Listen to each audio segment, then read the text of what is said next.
नमस्कार, मी डॉक्टर अर्चना थोरात. सरन्यायाधीशांनी social media असेल किंवा अन्य काही मार्गांनी व्यवस्थेला प्रश्न विचारणाऱ्या प्रत्येक व्यक्तीला झुरळाची उपमा दिलेली आहे.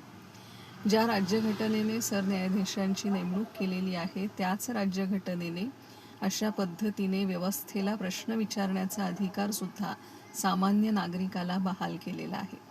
त्यामुळे राज्यघटनेतील हा अधिकार सरन्यायाधीश स्वतः विसरले आहेत का असंही वाटून गेलं. दुसरा एक मुद्दा त्यांनी उपस्थित केला की बार काउन्सिल ऑफ इंडियाने बऱ्याच महाविद्यालयांना परवानगी देत असताना ती महाविद्यालयं व्यवस्थित LLBची पदवी विद्यार्थ्यांपर्यंत पूर्ण करून घेण्यासाठी कष्ट घेत आहेत का, किंवा त्या फेक डिग्र्या विद्यार्थ्यांना दिल्या जात आहेत का, यावर त्यांनी प्रश्नचिन्ह उपस्थित केलं.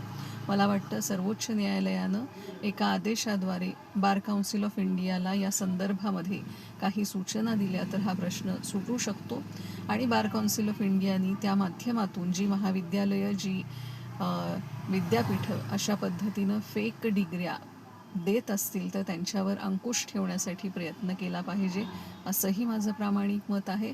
त्यामुळे आपलं मत मांडण्याचा अधिकार या देशामधील प्रत्येक नागरिकाला असून त्यांना झुरळ म्हणणं ही खरं तर त्यांचा अपमान करण्याची गोष्ट आहे असं मला वाटतं. तुम्हाला काय वाटतं ते मला जरूर कळवा.